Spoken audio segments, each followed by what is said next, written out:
పిల్లరా, ఒక బోధకుడిగా ఈ దినాన మీ ఎదుట నేను నిలబడున్నాను. కానీ కొన్ని సంవత్సరాల కిందట నేను భయంకరమైన బాధకుడిని.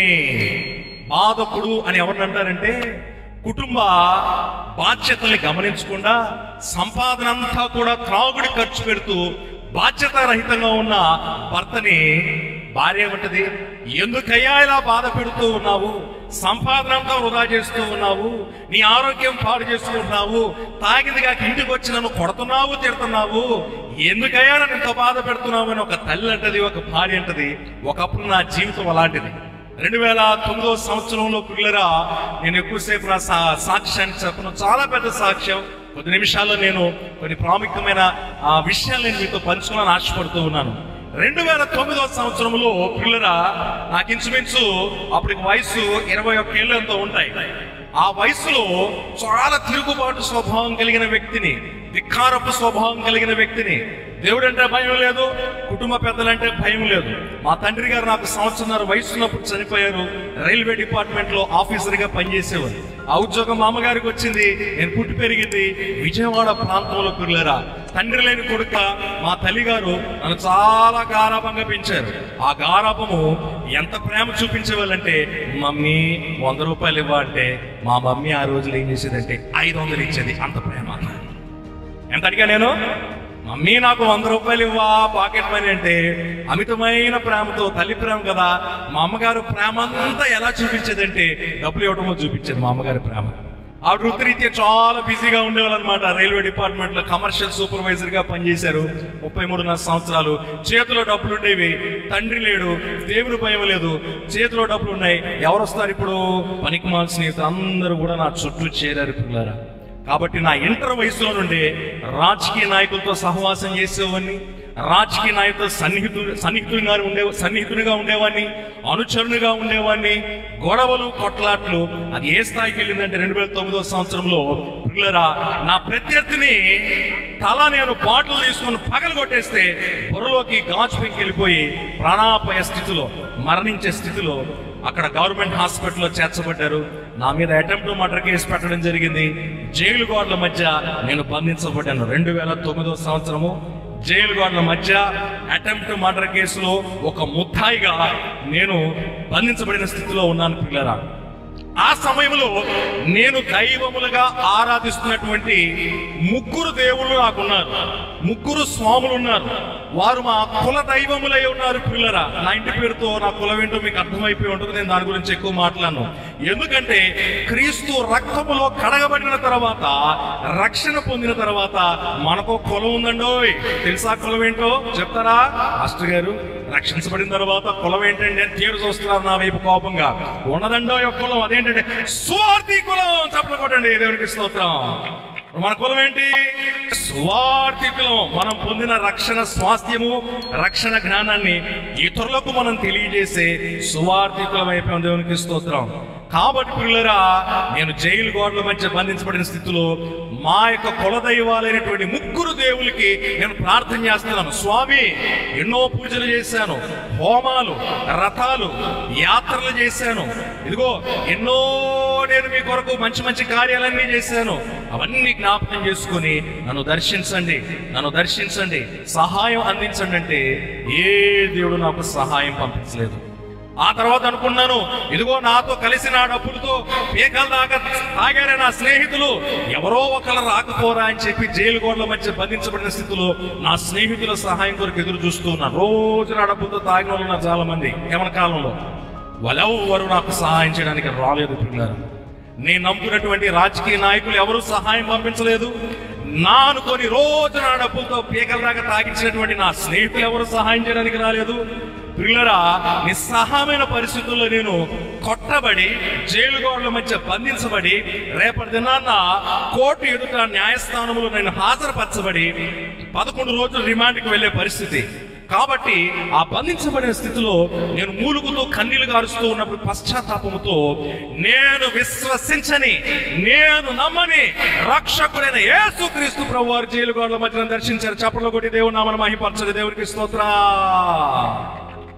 ఎవరో బలవంతం చేస్తేనో, మాయమాటలు చెప్తేనో, ఒత్తిడి తెస్తేనో, మభ్యపెడితేనో యేసుక్రీస్తు ప్రభువారి సొంత రక్షకుడుగా అంగీకరించలేదు ప్రియులారా.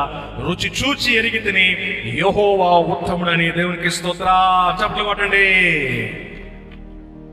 ఆ జైలు గోడల మధ్య ప్రభు నన్ను దర్శించి పరిశుద్ధ బైబిల్ గ్రంథంలో సామెతల గ్రంథము 18వ సామెత చివరి వచనంతో ప్రభు మాట్లాడారు. అది బైబిల్లో ఉన్న మాట అని నేను తర్వాత తెలుసుకున్నాను. ఆ మాట ఏంటంటే మీరు చూడండి, నేను చెప్తా. బహుమంది చెలికాండ్రు గలవాడు నష్టపోవును, తన సహోదరుని కంటే హత్యుండు స్నేహితుడు కలడు, అది నేనే. నీతే నీకు చాలా మంది స్నేహితులు ఉన్నారనుకున్నావు, చాలా స్నేహాలు నమ్మి ఎంతో డబ్బు ఖర్చు పెట్టావు. అయితే ఇదిగో నన్ను నువ్వు ప్రాణ స్నేహితుడిగా స్వీకరిస్తే నీకు నూతన జీవితాన్ని ఇస్తానని ప్రభు నాతో సూటిగా మాట్లాడారు. దేవునికి స్తోత్రం. అప్పుడు తెలిసింది యేసుక్రీస్తు ప్రభు వారు మాట్లాడే దేవుడు. దేవుని నామానికి మహిమ కలుగును గాక. హల్లెలూయా. అప్పుడు ప్రభు నాతో మాట్లాడి, నీ జీవితాన్ని నువ్వు నాకు సమర్పించినట్లయితే ఈ జైలు గోడల మధ్య, ఈ బంధించబడిన స్థితిలో నుండి నిన్ను విడిపిస్తానని ప్రభు వాగ్దానం చేశారు. ప్రియులారా, వాగ్దానం చేసిన ప్రకారము తర్వాత రోజు దేవుడే ఒక లాయర్ గారిని ప్రేరేపించి నాకు బెయిల్ అప్లై చేయడం జరిగింది. బెయిల్ రాని పరిస్థితుల్లో ప్రభు యొక్క అద్భుతమైన కార్యం బెయిల్ వచ్చేసింది. చెప్పలు కూడా దేవునికి స్తోత్రం. కోర్టు కేసులో ఇరుక్కున్నావా? కోర్టు కేసులో ఎవరు ఇరుక్కున్నారా? దీర్ఘకాలంగా కోర్టు సమస్యలతో నలిగిపోతున్నారా? న్యాయాధిపతి అయినటువంటి దేవాతి దేవునికి ఆ సమస్యని మనం అప్పగించినట్లయితే ఆయన మన పక్షంగా న్యాయము తీర్చే దేవుడై ఉన్నాడు. పశ్చాత్తాపడితే బంధించబడిన పరిస్థితుల నుంచి విడుదల దయచేసే దేవుడై ఉన్నాడు. అన్యాయం అయిపోయావేమో, వ్యక్తిగత కుటుంబస్తులే, రక్త సంబంధికులే, తోబుట్టులే మోసం చేశారేమో, మోసపోయామని చెప్పి నువ్వు బాధపడనక్కర్లేదు. ఆ యొక్క పరిస్థితిని దేవుడికి అప్పగిస్తే నీ పక్షంగా న్యాయం తీర్చే న్యాయాధిపతి అయిన దేవుడైన యేసుక్రీస్తు ప్రభువారు. చప్పట్లు కొట్టిన దేవునికి స్తోత్రం. బెయిల్ వచ్చింది ప్రియులారా. వాగ్దానం చేసిన దేవుడు నమ్మదగిన దేవుడని ఆ రోజు నేను తెలుసుకున్నాను. ప్రభు వాగ్దానం చేసినట్లుగా నాకు బెయిల్ వచ్చింది. ఆ తర్వాత నేను బయటకు వచ్చిన తర్వాత సమాజం ఎలా చూస్తుంది నన్ను? మర్డర్ కేసులో, అటెంప్ట్ మర్డర్ కేసులో జైలుకి వెళ్ళిన ముద్దాయిలా చూస్తా ఉన్నారు నన్ను అందరూ. సమాజంలో ఏం కోల్పోయాను నేను? విలువను కోల్పోయాను ప్రియులారా. సాక్ష్యాన్ని కోల్పోయాను. అందరూ కూడా నా గురించి చెడుగా మాట్లాడుతూ ఉన్నారు. మా యొక్క అమ్మగారు పనిచేస్తున్నటువంటి రైల్వే డిపార్ట్మెంట్ లో అందరూ కూడా నా గురించి చాలా చెడ్డగా మారుతా ఉంటే మా అమ్మగారు కన్నీళ్లు పెట్టుకుంటూ ఉండేవాళ్ళు. మా అమ్మగారు నా రక్షణ కొరకు, అమ్మా జాగ్రత్త వినాలి, 3 రోజులు కాదు, 3 నెలలు కాదు, 3 సంవత్సరాలు నా రక్షణ కొరకు మా అమ్మగారు ప్రార్థన చేశారు. దేవునికి స్తోత్రం.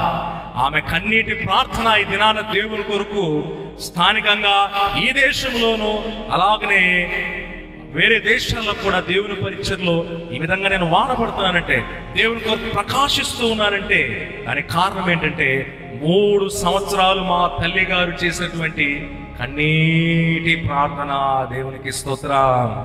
నీ భర్త మార్మన్స్ కొరకు నువ్వు ప్రార్థన చేస్తూ విసిగి వేసారిపోయావేమో, యవనస్తుడైనటువంటి నీ బిడ్డల యొక్క రక్షణ కొరకు ప్రార్థన చేసి విసిగి వేసారిపోయావేమో. అయితే నిరీక్షణ కోల్పోకు, విశ్వాసాన్ని కోల్పోకు. నా జీవితంలో దేవుడు చేసిన అద్భుతమైన కార్యము, మా తల్లి గారి యొక్క ప్రార్థనా ఫలాన్ని బట్టి నేను ఆశీర్వదించబడ్డాను. మీ ప్రార్థనా ఫలాన్ని బట్టి ఖచ్చితంగా మీరు కూడా ఆశీర్వదించబడతారు. మీ బిడ్డలు కూడా దేవుని కొరకు ఉపయోగపడే పాత్రలుగా మార్చబడతారు. దేవునికి స్తోత్రం. హల్లెలూయా. 8 నెలలు గడిచిపోయిన తర్వాత దేవుని యొక్క కృపను బట్టి ఇరు వర్గాలు మేము రాజీ పడగా ఆ కేసు కొట్టేయడం జరిగింది పిల్లరా. కేసు కొట్టేయడం జరిగింది. కేసు కొట్టేసిన తర్వాత కూడా సమాజంలో ఎలా చూస్తుందంటే అటెంప్ట్ మర్డర్ కేసులో జైలుకి వెళ్ళిన ముద్దాయిలానే చూస్తున్నారు.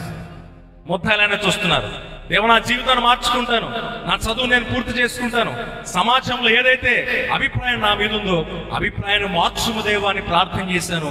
విజయవంతంగా నా MBA స్టడీస్ నేను పూర్తి చేసుకొని ప్రభు ఒక మంచి ఉద్యోగంలోనే ఉండాలి, ఒక ఉన్నతమైన స్థితిలో ఉండాలి.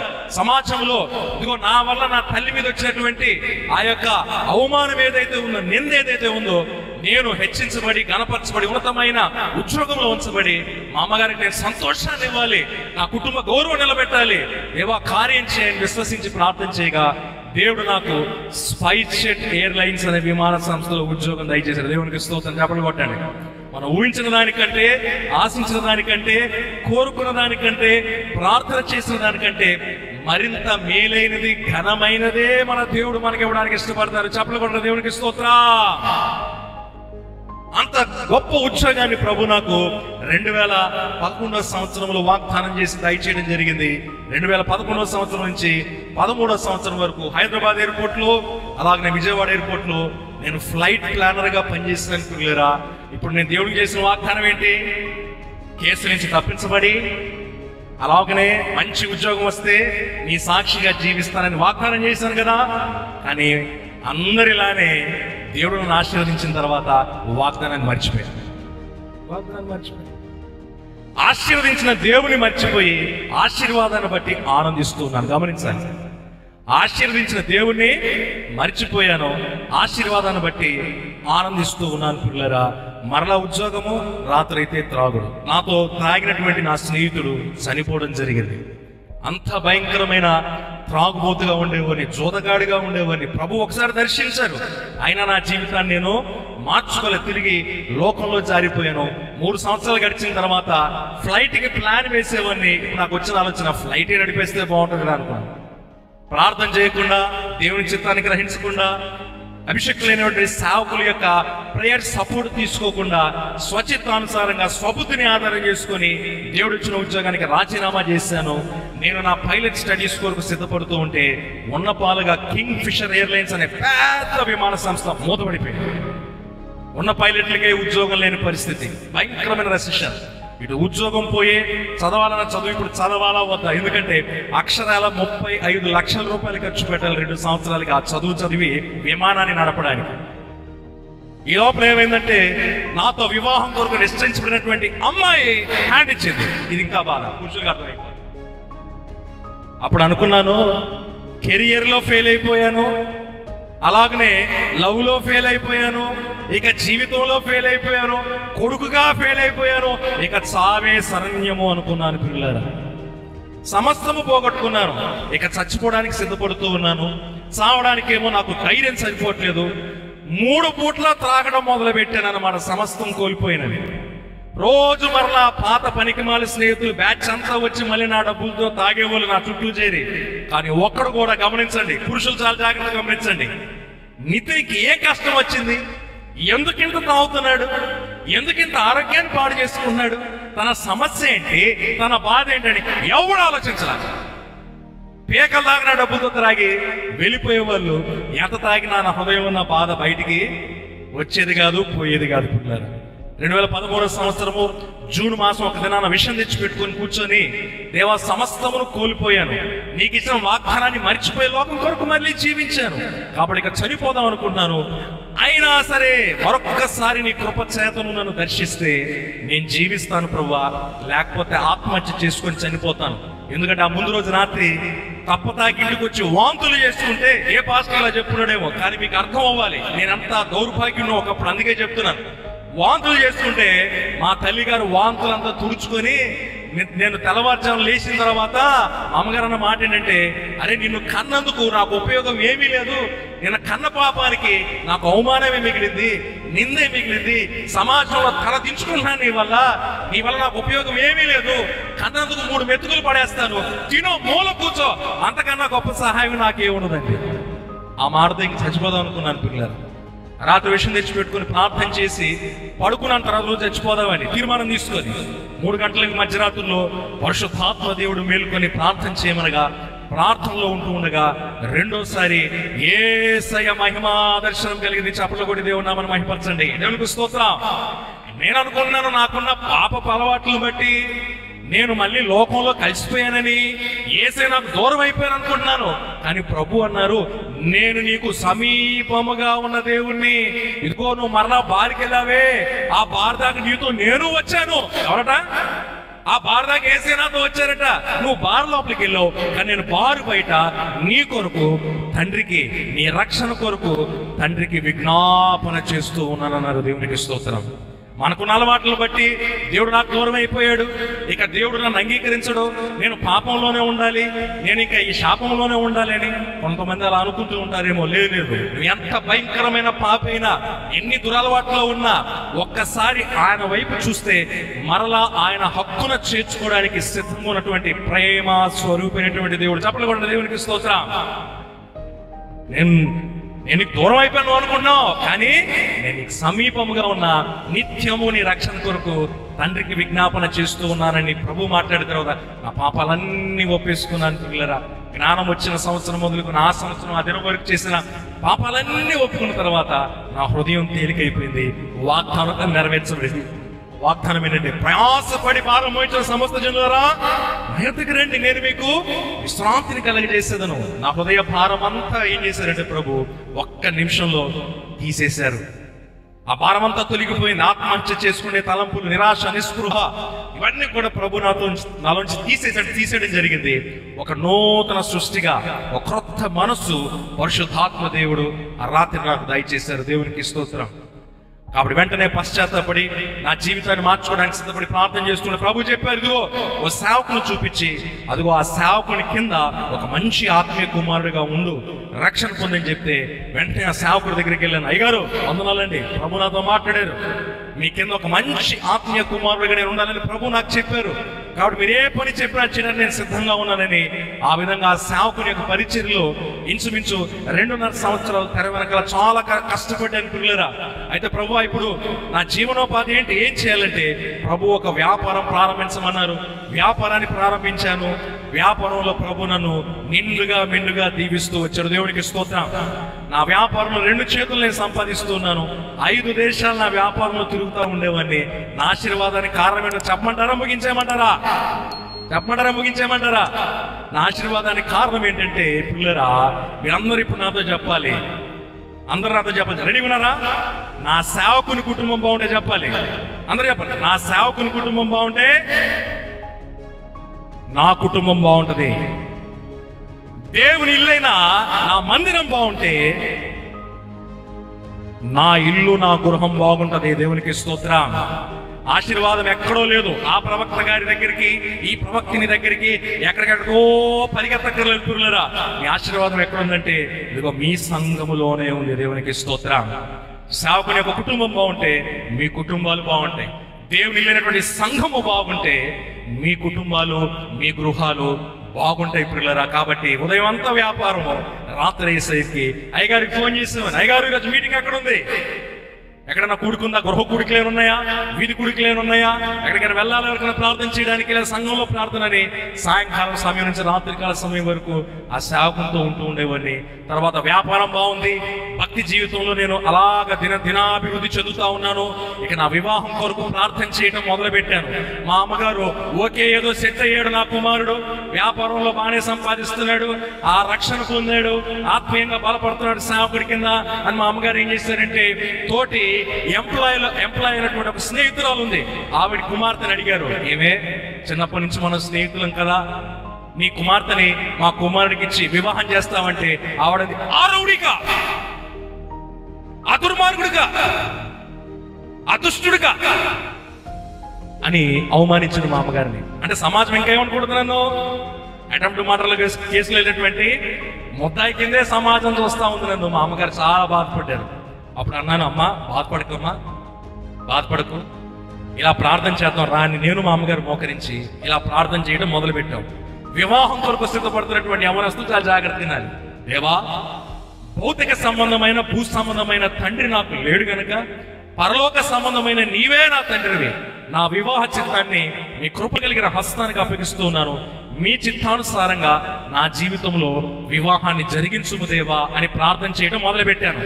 2 నిమిషాలు కాదమ్మా, 2 రోజులు కాదమ్మా, 2 నెలలు కాదమ్మా, 2 సంవత్సరాలు నా వివాహం కొరకు ప్రార్థన చేశాను. దేవునికి స్తోత్రం. కులాన్ని చూసుకోలేదు, లేదా కట్న కానుకలను చూసుకోలేదు, అమ్మాయి ఇలా ఉండాలి అలా ఉండాలని అనుకోలేదు. ప్రభువా, నీ ఆత్మానుసారంగా ఎవరిని చూపిస్తావో ఆ అమ్మాయిని వివాహం చేసుకోవడానికి సిద్ధంగా ఉన్నానంటే 2 సంవత్సరాల తర్వాత దేవుడు నన్ను ఏ కుటుంబంలోకి అల్లుడిగా తీసుకొచ్చేసారంటే, రక్షణ ఆనందయ్య గారికి తెలుసు, వెనకాల ఉన్న సేవకులు తెలుసు, 15 మంది అభిషక్తులైన దైవ సాకున్నటువంటి కుటుంబంలో కలుడిగా తీసుకొచ్చేసాడు. దేవునికి స్తోత్రం. చెప్పండి గట్టిగా. దేవుడు ఏకాంగులను సంసారులుగా చేయనని కీర్తనల గ్రంథంలో ఉంది. పిల్లరా, నా వివాహం చేసిన పెద్ద కూడా ఎవరు లేరు మా కుటుంబంలో. తండ్రి వైపు మోసగించబడ్డాం, తల్లి వైపు మోసగించబడ్డాం, ఆస్తులన్నీ కోల్పోయాం. మా అమ్మగారి మిగిలింది ఏంటంటే మా నాన్నగారి ఉద్యోగమే. నా వివాహం జరిగించడానికి కూడా వివాహ పెద్ద ఎవరు లేదు. మా తండ్రి గారు బ్రతుకుంటే మా వివాహం ఎలా జరిగేదో ఇందాక రక్షణానందమయ్య గారు చెప్తున్నారు. ఇదిగో నితిన్ గారు, మీ వివాహానికి మేము వచ్చాము, మీ వివాహం చాలా ఘనంగా జరిగిందని. మా తండ్రి గారి బ్రతుకుంటే మా వివాహం ఎంత ఘనంగా జరిగేదో దానికి 2 ఇంతలు ఎక్కువ పరలోక తండ్రి నా పక్షం కూడా నా వివాహాన్ని జరిగించారు. చెప్పండి కూడా దేవునికి స్తోత్రం. అమ్మ, యేసుక్రీస్తు ప్రభువారు నమ్ముకొని నేను నష్టపోయానా లాభపడ్డాను ఇప్పుడు చెప్పాలి మీరు. నేను నష్టపోయానా లాభపడ్డాను మీరే చెప్పాలి. చాలా మంది వస్తున్నారు, ఎన్ని విషయాలు విన్నారు. ఎంత లాభం పొందానండి? కుటుంబంలో వెలివేయబడిన వారు, తృణీకరించబడిన వారు, పక్కకి నెట్టివేయబడిన వారు, కానీ దేవుడు అభిషక్తులైన సేవకుల కుటుంబంలోకి నన్ను తీసుకొచ్చారు. దేవునికి స్తోత్రం. వివాహం అయ్యేసరికి మా భార్య ఐసిఐసిఐ బ్యాంక్ లో మేనేజర్ గా పనిచేస్తూ ఉండేది. పిల్లరా, 2016 సంవత్సరంలో మా వివాహం జరిగింది. తదుపరి 3 నెలల తర్వాత దేవుడు నన్ను సంపూర్ణమైన పరిచర్కి పిలవడం, నేను సంపూర్ణమైన పరిచర్కి సమర్పించుకోవడం జరిగింది. ఇంచుమించు 7 సంవత్సరాలు నా జీవితంలో సంపూర్ణమైన పరిచర్కి సమర్పించుకొని సేవ చేస్తూ వచ్చాను. చప్పట్లు కొట్టి దేవుడి నామాన్ని మహిమపరచండి. ఇంత దౌర్భాగ్యుణ్ణి, దుష్టుణ్ణి, ఆయుధాలు చేతిలో పట్టుకొని గొడవలు కొట్లాట్లు ఉన్న వ్యక్తిని, ఇలాంటి వ్యక్తిని యేసుక్రీస్తు ప్రభువారు ఇంత గొప్పగా మార్చి, ఇంత ఘనమైన స్థితిలో ఉంచి, ఇంత తలాంతులతో అభిషేకంతో ఆయన సేవలో వాడుకుంటున్నారంటే ఆ దేవుడు ఎంత గొప్ప దేవుడు ఒక్కసారి ఆలోచించండి. సమాజం ఎప్పుడు కూడా వారు ఏమై ఉన్నారో ఆ స్థానంలోకి కింద వారు రావడానికి ఇష్టపడరు. ఎమ్మెల్యే గారు అవ్వచ్చు, ఎంపీ గారు అవ్వచ్చు, కిందున్న వారు తామేమై ఉన్నారో ఆ స్థానానికి కింద వారడానికి ఇష్టపడదు సమాజం. కానీ యేసుక్రీస్తు ప్రభువులో ఉన్న గొప్పతనం ఏంటంటే ఆయన ఏమై ఉన్నాడో ఆయన స్థానంలోకి ఆ దేవుడిని తీసుకొచ్చి నిలబెట్టి నిన్ను ఒక ఘనమైన పాత్రగా వాడుకోవడానికి ఇష్టపడుతున్నారు. చెప్పలు కూడా దేవునికి స్తోత్రం. లోక నాయకులు వారేమై ఉన్నారో ఆ స్థానంలో కింద వారు రావడానికి ఇష్టపడరు. పిల్లరా, కనీసం ఉన్నాడు, నేనేమై ఉన్నానో నా పొజిషన్ లోకి నిన్ను తీసుకొచ్చి నిలబెట్టి ఘనమైన పాత్రగా సాక్షిగా వాడుకున్నారని ప్రభు మాట్లాడుతూ ఉన్నారు. దేవునికి స్తోత్రం. కాబట్టి ఇంకా ఎవరైతే రక్షణ పొందలేదో, రక్షణ పొందడానికి సంకోచిస్తూ ఉన్నారు, ఇంకా ఆలోచిస్తూ ఉన్నారు, ఈ క్రిస్మస్ దినాల్లో దేవుడు మీ జీవితాల్లో ఒక నూతన కార్యం చేయాలంటే, ఒక నూతన ప్రారంభము మీ జీవితంలో ప్రారంభించబడాలంటే, నా జీవితాన్ని అలాగైతే యేసుకి నేను సమర్పించుకున్నాను, మీ జీవితాలను కూడా రక్షణ ద్వారా, మారు మనసు బాప్తిజం ద్వారా యేసుక్రీస్తు ప్రభువుని సొంత రక్షకుడిగా మీరు అంగీకరించినట్లయితే, రక్షకుడు మీ జీవితాల్లో ఉదయించినట్లయితే మీ జీవితాల్లో అద్భుతమైన కార్యాలు చూస్తారు. దేవునికి స్తోత్రం. సమాజం విడిచిపెట్టేసి ఉండొచ్చు, మిమ్మల్ని గ్రామస్తులే మిమ్మల్ని విడిచిపెట్టేసి ఉండొచ్చు, కులస్తులే విడిచిపెట్టేసి ఉండొచ్చు, మనుషులు మిమ్మల్ని తృణీకరించి ఉండొచ్చు, అపహసించి ఉండొచ్చు, కానీ దేవుడు మీ పక్షంగా ఉంటే వారే ఆశ్చర్యపోయే రీతిలో దేవుడు మిమ్మల్ని హెచ్చించి ఘనమైన స్థానంలో ఉంచుతారు. నాలాగా దేవునికి స్తోత్రం. చెప్పలు కూడా యేసుకి అందరూ గట్టిగా గట్టిగా గట్టిగా ప్రైజ్ ది లార్డ్, హల్లెలూయా.